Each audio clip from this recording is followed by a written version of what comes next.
समझ नहीं आ रहा अपने सैलरी इंक्रीमेंट का क्या करूं। बेटा इतना क्या सोच रहा है?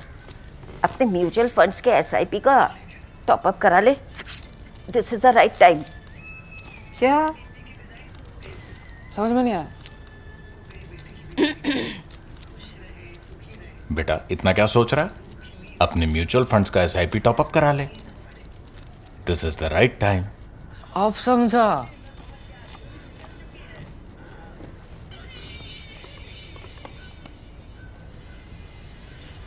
Mutual fund investments are subject to market risks.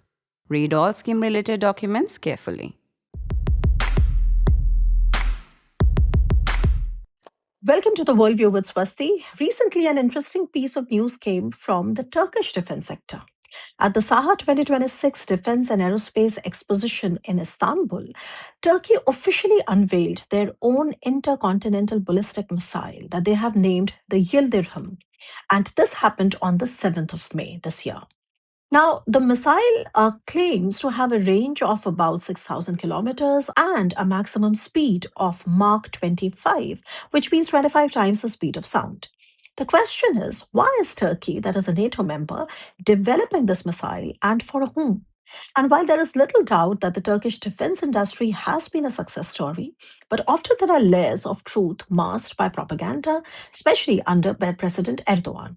Now, from India's perspective, we have been watching the Turkish rising defense industry engagement, not only with Pakistan and Bangladesh, where the defense footprint has risen, but also maritime and strategic engagement with neighbors like Sri Lanka. Now, today, what we'll do is that we'll try to put into perspective these developments within the Turkish defense industry space, and we'll try to understand the difference between their rhetoric and the reality on the ground. And to help me understand the space better, its technical details, and the geopolitical implications for India, I'm pleased to welcome Dr. Vasilis Nedos, the defense editor of Kathimerini, a leading daily in the Mediterranean, published from Athens. Now, Kathimerini has a formidable reputation, especially on defense, and Turkey has been on their radar for obvious geopolitical and maritime tensions between Turkey and Greece. Dr. Vasilis Nedos, it's an honor to welcome you for the Worldview with Swasti. Let me begin with the issue I mentioned in the introduction. Now, why is Turkey, your neighbor, a NATO member, and is a country that is expected to develop its defense industry capabilities in alignment with the overall NATO interoperable paradigm, developing its own ICBM with such a formidable range and payload? Let's begin with the technical analysis of its specifications and its geopolitical implications. Well, I think that first and foremost, the main reason of Turkey trying to, let's say, sell this story, because in reality we know that in order to make an ICBM category missile, Turkey has been lagging in some of the technologies that needed there, which is guidance, thermal protection, and re-entry into the re-entry technology. So the technology of re-entering in the atmosphere before hitting the target. So this means that Turkey is mostly on a planning level when it comes to an ICBM. So I would say that this is an effort of Turkey to highlight that its defense industry has increased capabilities and can be a very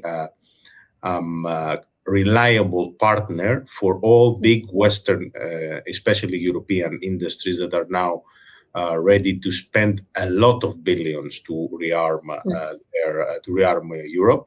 And I think that this is one of the reasons why Turkey is, staging all this ICBM project. Now, let's not be completely dismissive. Turkey's defense industry does have some, credible capabilities, mostly on short short-range ballistic missiles like Typhoon or Cenk. These are projects that have been there for some time. These are projects that have been utilized. Also, the capabilities developed have been utilized by the Turkish armed forces, the Turkish Defense Forces, all of the branches. So I would say that there is some truth in all that discussion, but there is also a lot of myth. Now, when it comes to the geopolitical question, really don't believe that there is anything other than just highlighting its neighbors or competitors, if you prefer, on that look, we have an defense industry that can even build ICBMs. Don't mess a lot with us, because we are not to be messed with. You already mentioned, the Pakistan, Bangladesh, Sri Lanka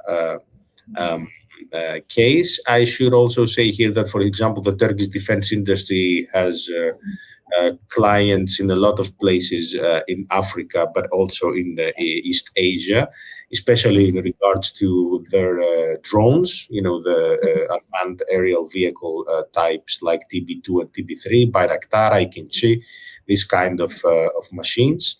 And, this has helped them to develop a certain pace in their production, which is actually quite impressive, I would say. Right. I'm glad you mentioned that, Dr. Nedos, because there are more things that I'd like to understand from you. You mentioned their capabilities, and especially the short range missiles. And I think I'm with you when you say that there is credit should be given where it's due. But just to sort of circle back on this geopolitical equation, and you mentioned Pakistan, and of course one of the things that we've been watching closely is how the Turkish, and how eagerly and how proactively the Turkish defense industry, and also the diplomatically speaking, both ways, they supported Pakistan against India during Operation Sindoor. And you mentioned a few drones. Of course, that is something that we're keeping an eye on. But there is more to Turkey and Pakistan ties, right? I mean, I would be very happy if you would tell our viewers on how recently Pakistan emerged as the only naval country to be, in cohorts with Turkey in your region. Help me understand what happened. Well, one incident that we know here is that in a drill that took place in the Aegean Sea, which the borders of the Aegean Sea, the sea borders, the maritime borders, are disputed by Turkey. Yeah. So when there are some, let's say, naval drills here, it's not rare that Turkish vessels, mostly Coast Guard, but also the Navy, also the Turkish Navy, they violate Greek territorial waters, which in the case of Aegean, it's 6 nautical miles. Some time ago, there was a drill. Pakistan Navy was also there with a corvette that was designed and built in Turkey, an Ada class corvette, if I remember the type correctly. Yeah, you're right. And it also that corvette with the name the Pakistani corvette Babur also violated Greek territorial waters. Of course, this stayed on a diplomatic level. There were the necessary démarches from the Greek to the Pakistani side. It's a bit sensitive for Greece also, because on the same time there is that total alignment of Turkey with Pakistan. At the same time, I must say here that we have a very big Pakistani community in Greece, people from the country of Pakistan that work here. So it's very peculiar, let's say, to handle for the Greek authorities. Another, I would say, difficult and demanding task for the Greek diplomacy to balance with Pakistan is its friendly, let's say, it is friendly appeal to the fact that Turkey wants its allies to recognize the occupied northern part of Cyprus, to let's say to let your audience know a few more things. 1974, Turkey invaded northern Cyprus. Since 1974, the northern part is Turkish occupied. There is a government there which is not recognized by any other government in the world other than the one in Ankara, in Turkey. Yes. And the legal, let's say, entity that is recognized globally, and the one that Prime Minister Modi visited a few months ago, is the southern part of Cyprus, which is the Free Cyprus. So from time to time, we hear from Pakistani officials statements that are, very close to what Turkey thinks about the northern part of Cyprus. But of course, until this time, there has been no real, formal diplomatic movement towards some kind of recognition of the northern part or something like that. So I would say that, very often, and this is something that Turkey is not doing only with Pakistan, but with Central Asian countries, for example, is that they're trying to drag them to their national cause.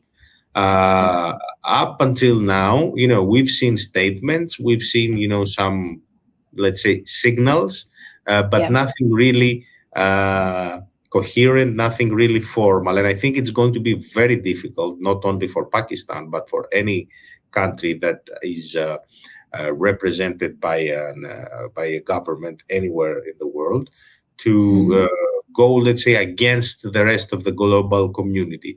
But this is where we stand. And I think that in the next few years, it's going to become a little bit more tricky, if I may use that word, because Turkey does not have only very good relation with Pakistan, a brotherly relationship, as they call it, as they describe it. But Turkey has been present in a lot of African countries with I would say, the uniqueness of being divided countries, de facto divided countries. One such case, it's Libya. Turkey has signed a memorandum to delimitate maritime zones and also keep military forces on the ground with the western part of Libya, the government based in Tripoli, the government of national unity, while at the same time, Turkey has been helping the government in Mogadishu to keep control of that part of the country. So, you of course know the Somaliland recognition from Israel and all this kind of, let's say, regional turmoil there. So Turkey is a very active player in all those fronts. And from time to time, it tries to drag its allies to, let's say, do formalities on the international level that would aid the Turkish national cause.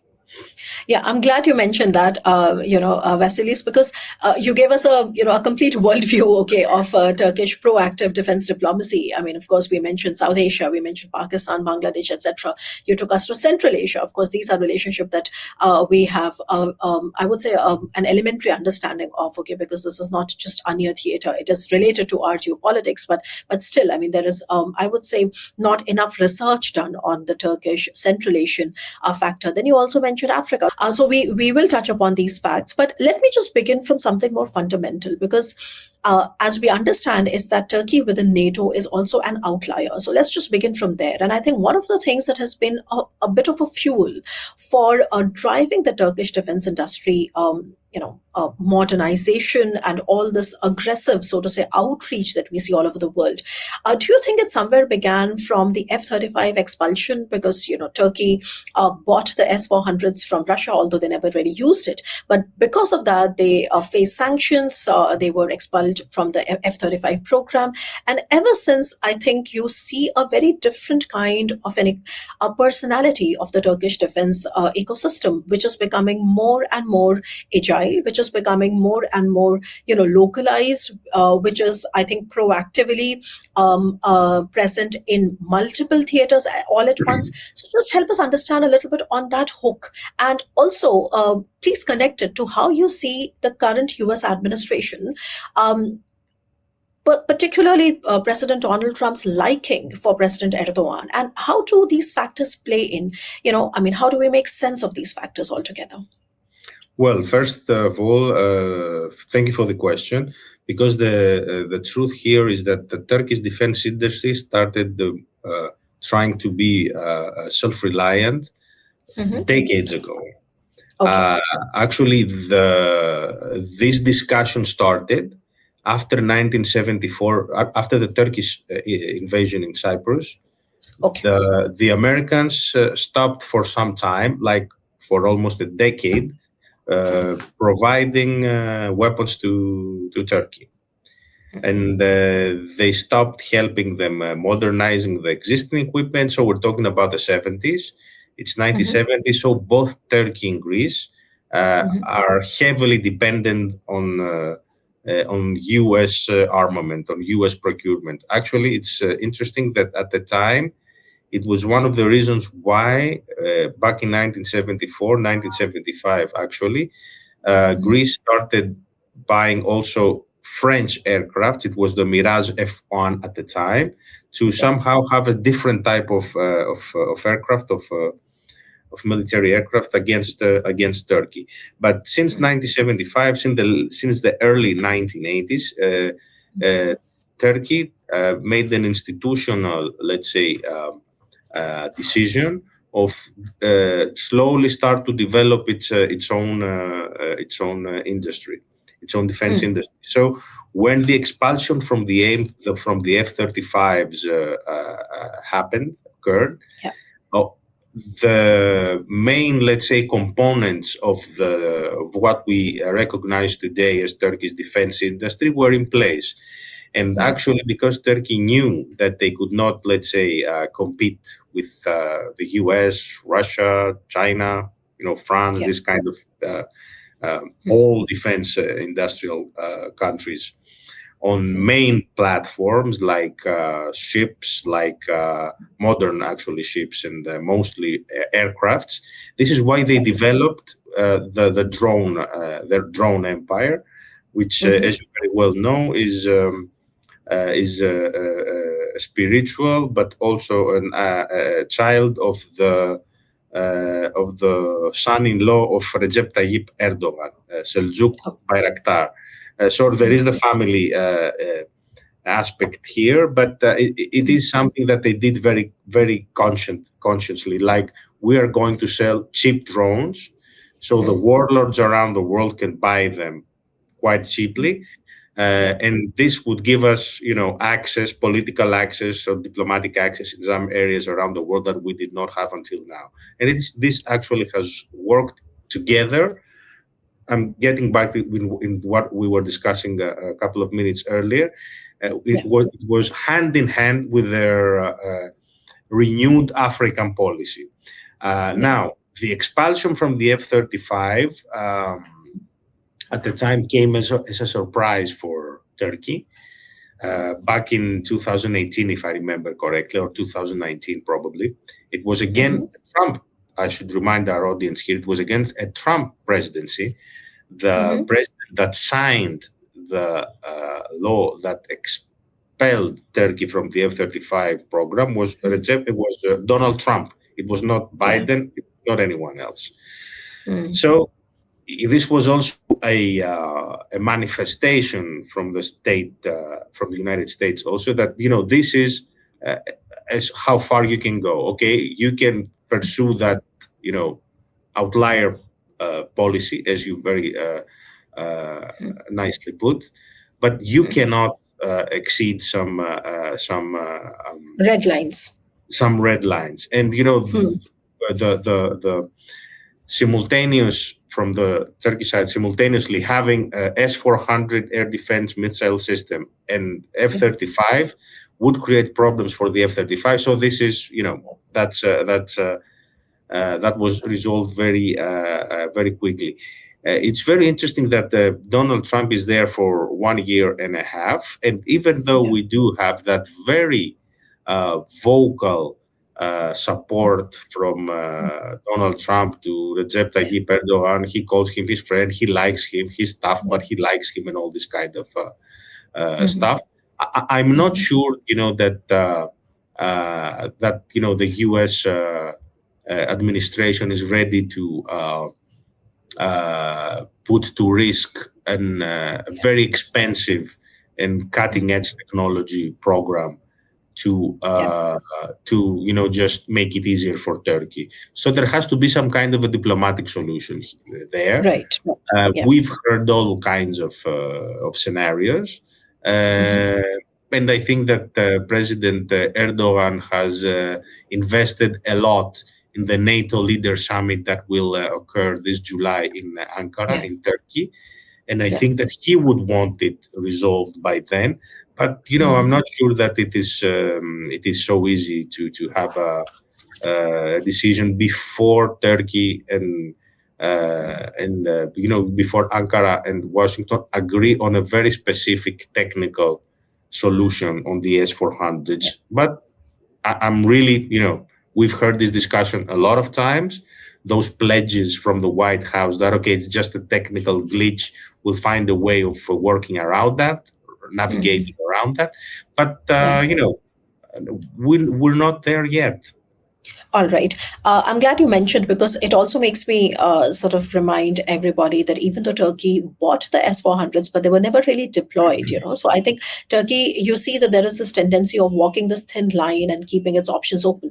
But Vasilis, I'd like to ask you about another fallout of this 2017 S-400 purchase that triggered the US sanctions. Because what happened also, that Turkey started to pursue a policy of hedging, and you alluded to it, that it started to strengthen its defense capabilities. And what we saw is that the Turkey started to build its own fifth generation aircraft. So how do you then look at this? So on the one hand, there is this discussion with the United States and with President Trump on trying to get back into the F-35 program. And on the other hand, there is also a rather aggressive, push to begin its own fifth generation aircraft, the Kaan project. And from India's perspective, we keep an eye on that, because about 150 Pakistani engineers are developing the Kaan project. And help us understand, because there is a problem with the engine, right? I mean, the Kaan is more localized. It is more of a, coming together or putting together of different kinds of defense philosophies. You have some Chinese component,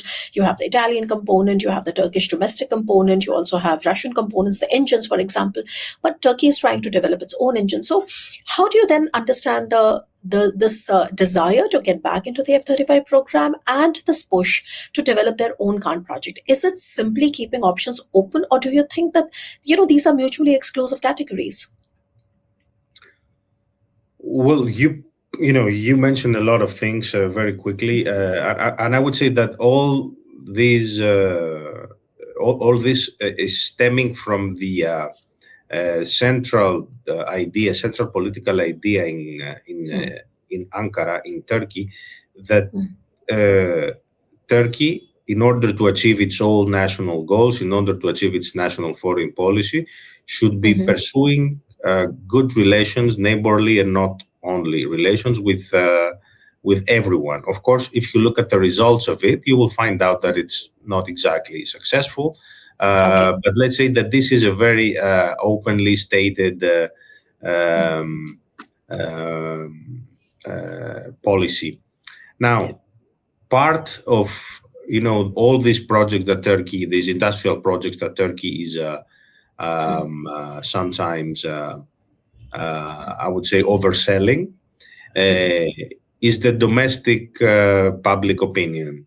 The government in Ankara has the support of the most nationalist and racist party in Turkey, which is the MHP of Devlet Bahçeli. This is not, this is a party that it is against any other nationality in the world, except Turkey. So it's a very tough hardliner party. So Erdogan has to keep also him pleased. And actually, since you mentioned it earlier, these days here in Greece, part of the discussion is that the Turkish government is drafting a law that will go into the parliament of Turkey next month.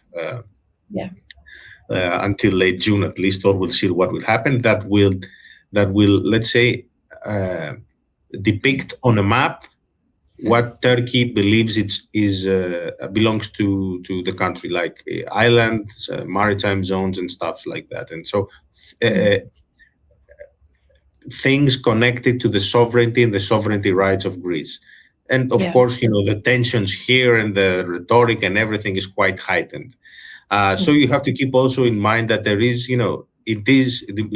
Turkey, it is an incomplete democracy. It is a flawed democracy. But, in the end of the day, somehow they go to the poll and they vote every 5 years. So we also have to keep this thing in mind. And I think that right now, Erdogan is also overselling, let's say, that what they call the Turkey of the next 100 years, also for domestic political reasons. Now, when it comes to the Kaan and what we would describe as legacy projects, so big projects like ships, ICBMs, like the one we discussed about earlier. I'm not sure that this creates anything else other than traction in the public sphere, because I think that if we look at the lessons learned from both ongoing war in Ukraine, but also in the Persian Gulf and Iran, I would say that one thing that is very clearly understood across vertically, horizontally across the society, not only between experts, but also between people who are not really interested in those issues, is that technology shifts very quickly, and you cannot plan ahead for a big period of time. So it's not like the procurements that the countries were doing 30 or 20 years ago. The technology may shift in a couple of years. And once that happens, maybe all your procurement program would look like, decrepit. So I would say that what's more important to look at here is not so much the Kaan, but another project from the Turkish defense industry, which is how they build USVs, UUVs, so underwater, surface, unmanned vehicles, aerial vehicles, and also the turbo engine, the jet engine, unmanned. I was going to ask you that. I was going to ask you that.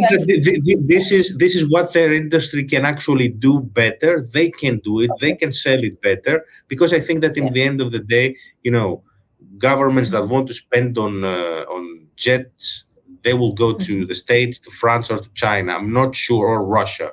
I'm not sure that you can take a risk and go for something that is developed by a country that will be developed after 10 years. I'm not sure I'm not sure it's that when it comes to legacy projects, I think that Turkey will necessarily be falling behind. Right. I'm glad you mentioned that, Vasilis, because, and just for the benefit of the viewers, I think we must also sort of underscore this development, which is that at the same Defense Expo where the ICBM was unveiled just now in May 2026, Turkey also unveiled the Guchan, the 42,000 pound force class turbofan engine, it has claimed that it's a rival to the F-35 engine, etc. And we don't know so far how accurate this is, but if it is, then obviously Turkey is going to be a part of that exclusive club of nations that have the jet engine technology. So I'm glad you alluded to it. But like you said that, and this is an interesting part, because you said that the real strength of the Turkish defense industry is going to be the unmanned systems, both in the air as well as underwater. You have a maritime dispute with Turkey. You, I'm sure, are keeping a very keen eye on that. Give us an assessment of how the UUVs, the underwater drones, what are the Turkish capabilities there? Because you are right, I completely agree with you that the learnings from the recent wars have been that you may have big platforms, but the kind of weapons that are going to make you stay in the wars have to be low cost, have to be unmanned, and basically, for lack of a better word, you have to basically double down on what is the drone technology of the future. Help us, give us an assessment of how do you look at the Turkish, not just the Bayraktars and the Akinzis, but also the underwater drones. Well, there have been a few developments there, and we know for sure that Turkey has developed a certain type of UUV, and they are using it. I think that they're still a bit behind in the USV level, but the USV level, the underwater, the UUV level, the underwater unmanned vehicle. But I think that we are very close on. They are very close on, being able to conduct swarm operations. I mean, again, I'm switching to the aerial level. We have to see what they're doing with the platform they bought from. They copied actually from the Spaniards, the Anadolu TSG, which is like a helicopter carrier, but they turned it into a drone carrier and a UAV carrier. So I think that Turkey is very much not only producing this kind of systems, but also embedding them in the military and integrating them into their tactical planning. We have seen, I would say that what has been recorded from the Greek perspective quite, I would say, thoroughly, was the crisis back in 2020, when we had a border crisis in Evros with Turkey, when they tried to create a crisis by pushing migrants through the border in Evros, organized. All of them were male, so it was like a hybrid operation. And this is something that has been also being widely discussed, but also been put down in words by the European Union as well. And of course, afterwards, we had the standoff between the two fleets, the two naval fleets in the Eastern Mediterranean for a lot of months, around 4 months in late 2020, August to November 2020. Now, what we have seen there is how integrated the drones are in ISR operations. We know that for sure. I mean, even now, most of the violations of the Greek airspace is from drones, where they are ISR drones or Akinci drones or Anka drones from the Turkish Navy. So we know that they are doing it very thoroughly, and actually this means that they are lower, as you of course already alluded to, they are lowering the cost of daily operations, and at the same time, they have a very central and integrated idea of what's happening across the Aegean on a daily basis. So this is very important. We know that. For example, the new frigates that Greece is buying from France one of them has already been here in Greece, and another 3 are already built in Lorient in France. We know that these are, platforms with systems of sophistication and potential lethality, but they are also very, very vulnerable to swarm attacks. And from the Greek perspective, this means that we have to come up with solutions that will both safeguard, main platforms, but also create an area denial environment for the Turkish defense forces. And when it comes to tackling, let's say, this kind of Turkish planning, we should keep in mind that the Aegean is 99% of the islands of the Aegean belong to Greece, which is both an advantage and a disadvantage. A disadvantage in the sense that you cannot defend all of them with the same effectiveness, but at the same time, you can use them as platforms that would deny easy move and easy access to Turkish Navy. So it's a very, I would say,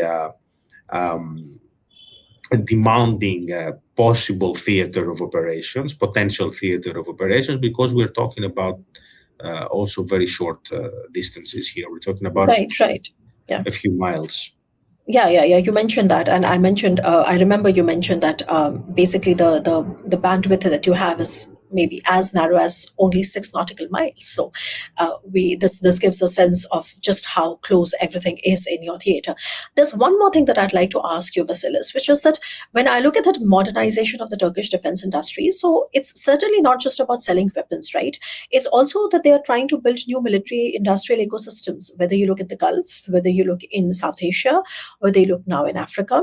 You do see that there is a kind of a modular approach that Turkey has taken, and that has also enabled them to come up with low-cost solutions. And this has primarily been one of the key takeaways, right? That you will be able to fight attritional wars only when you have solutions that are low cost, that allow you that maneuverability.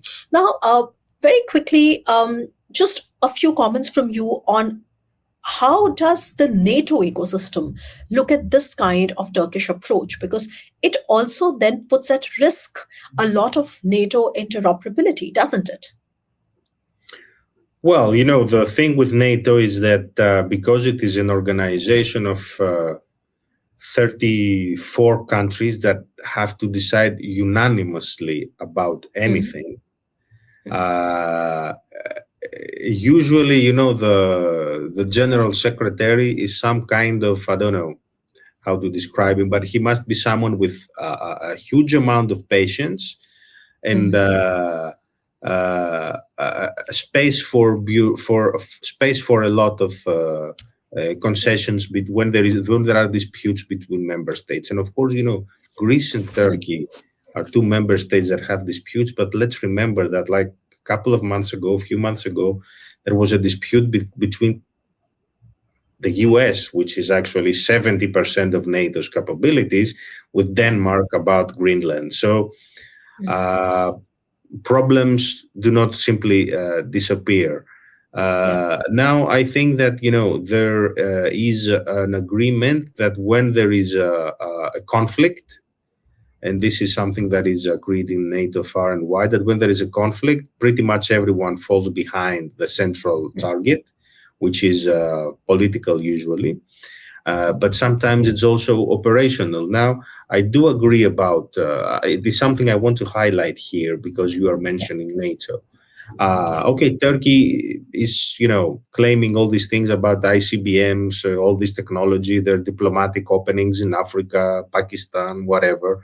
But the war in Iran made evident, I think, to everyone in NATO and beyond that, also to the countries, the Arab states in the Persian Gulf, that actually Turkey has no air defense. All the air defense of Turkey during the ballistic threats from Iran, especially the first month of the war, all the air defense was the responsibility of air defense was fell on the shoulders of the Arleigh-Burke destroyers of the U.S. Navy in the East Mediterranean. Batteries of Patriot missiles of the Spanish, and the Italians and the Dutch on Turkish soil. And I would say that this was very revealing of the real margin that Turkish, let's say, outward and ambitious foreign policy has. When you cannot defend your airspace, how do you claim that you will defend Qatar, Arab Emirates, Syria, other countries? Okay, Syria is a very low technology, low cost, as you already mentioned, theater of operations. So I would say that in the Iran conflict, we saw very bluntly that Turkey is not exactly what it claims to be. Now, for reasons that are historical, I would say on the contrary that Greece's role was a bit overplayed because Greece has patriots. Some of them were deployed in Saudi Arabia. Actually, they had 2 confirmed hits against the Iranian ballistic missiles in the western port of Yanbu in the Red Sea. And also batteries were deployed on the Aegean to guard the U.S. naval facility in Crete, and also one was deployed in northern Greece to guard the Bulgarian airspace after a request from the government of Bulgaria. And next to Greece, which is that small 10 million countries, there is that huge geopolitical giant with defense industry that does not have air defenses. So something is wrong here. And this is why I'm returning to what I said in the beginning, that definitely Turkey has made an amazing job at procuring unmanned platforms. And it also has, still cheap labor, which is very appealing to especially the European industrialists that want to work together with Turkey on joint projects.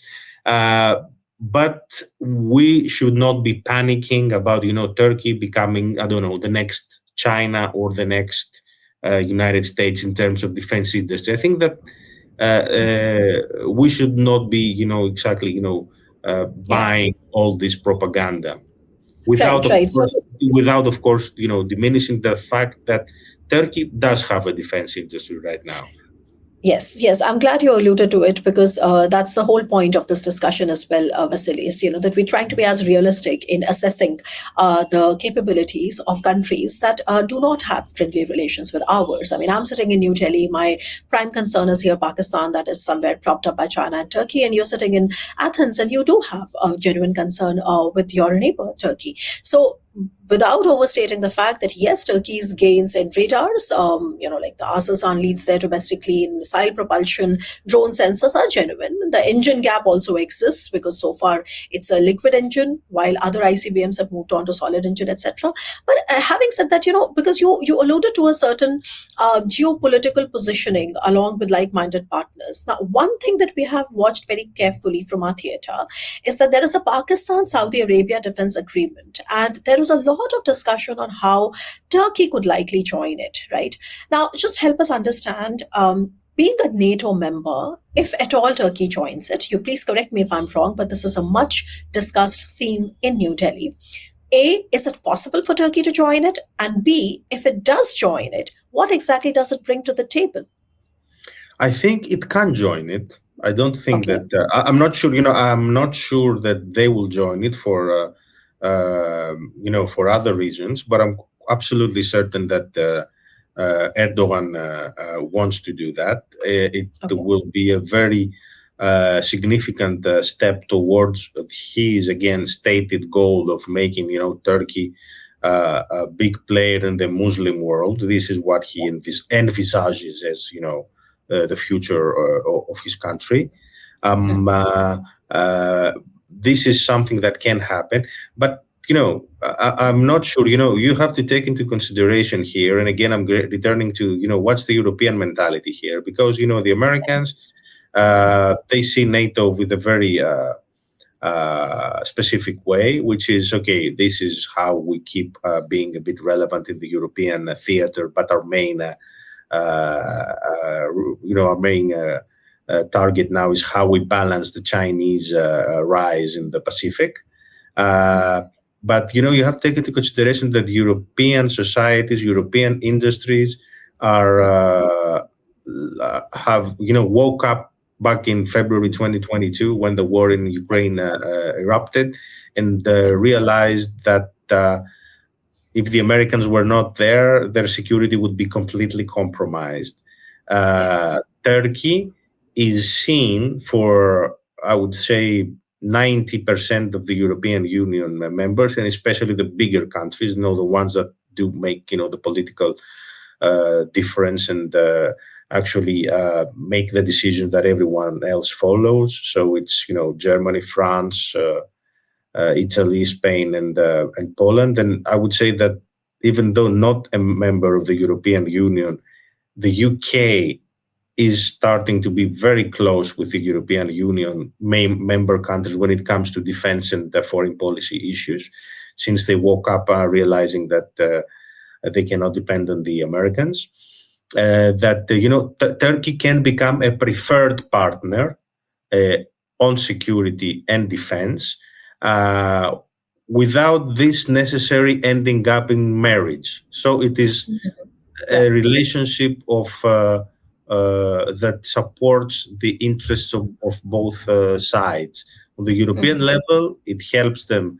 They think that it will help them to expand their defense capabilities quicker, and also have a country that it is willing to also project power.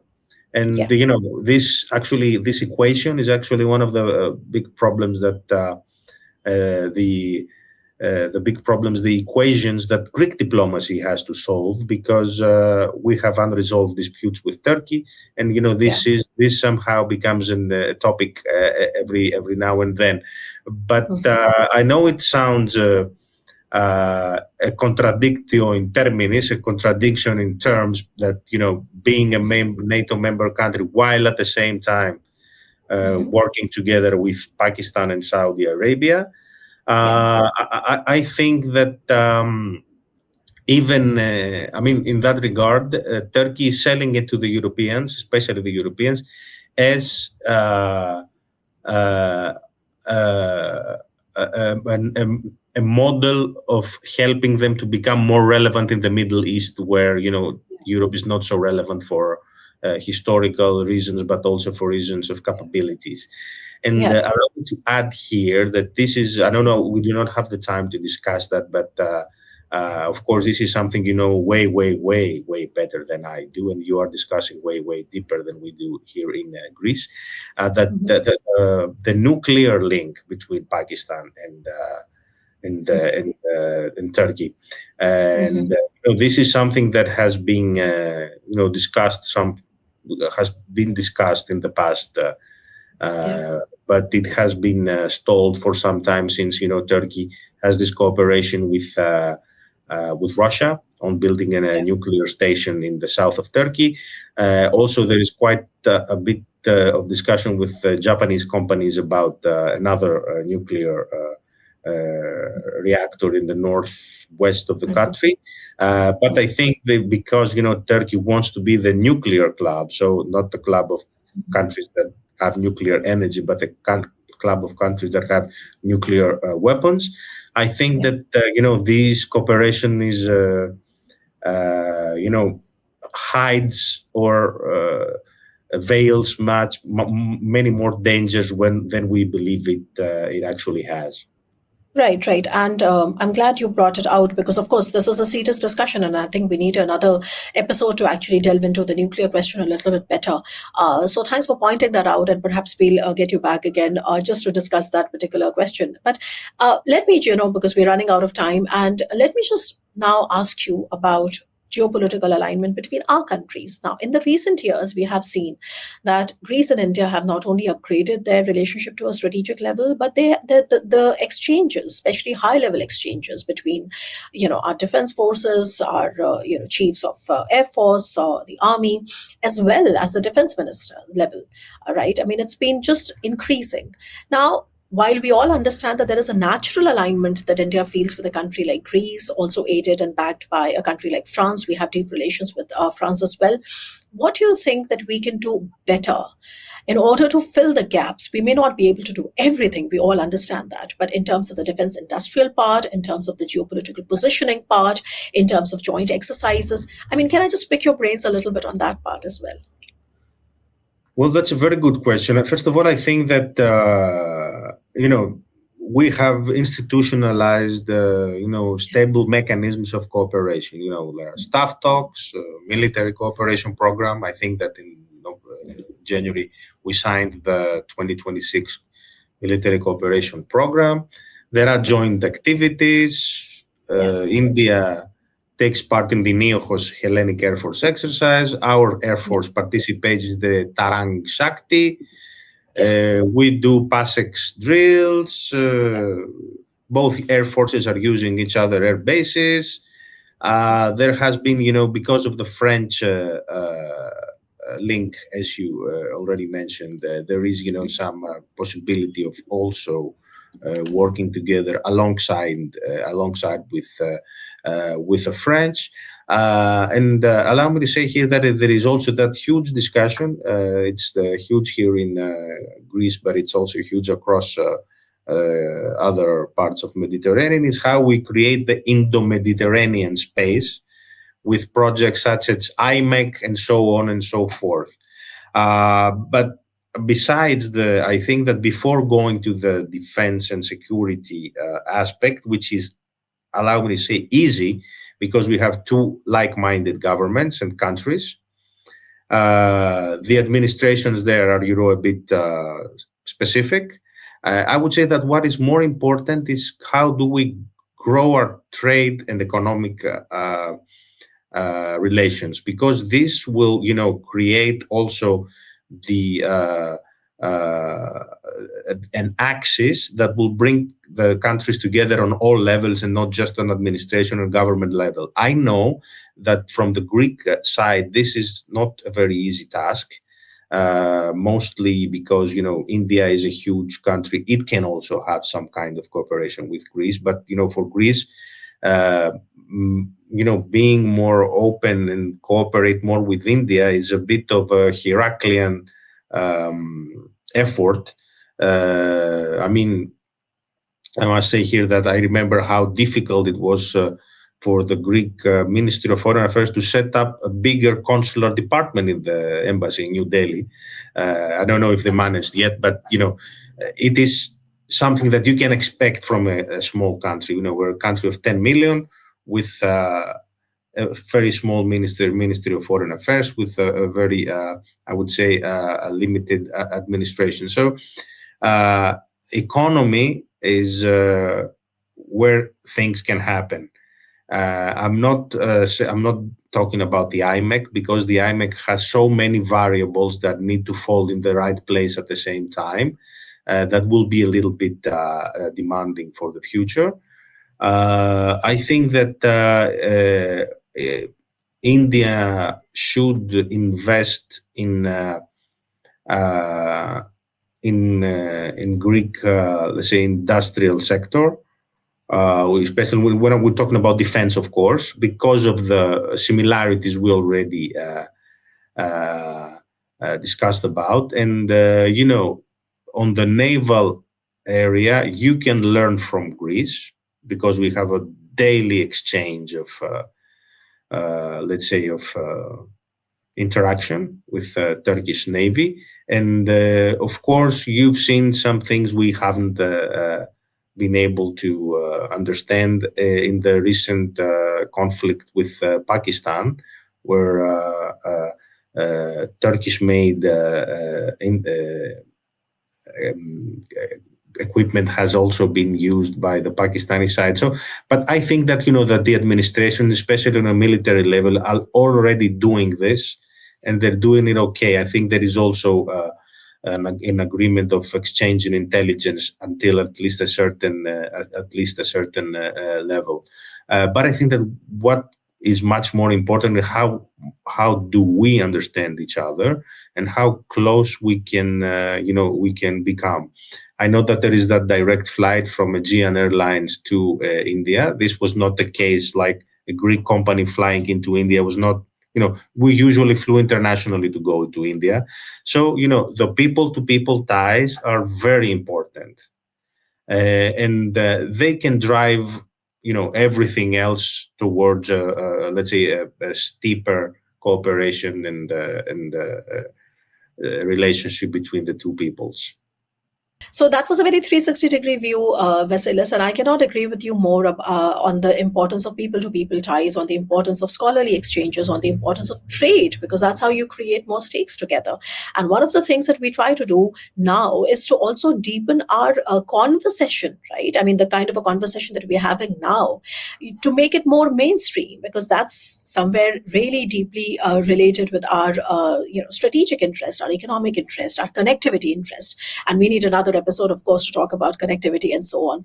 But just to, I think, conclude the discussion, I think there is little doubt about the fact that the US reliability is in question today, and the European security architecture has been in flux, and it has created an opportunity for Turkish defense industry and geopolitical positioning.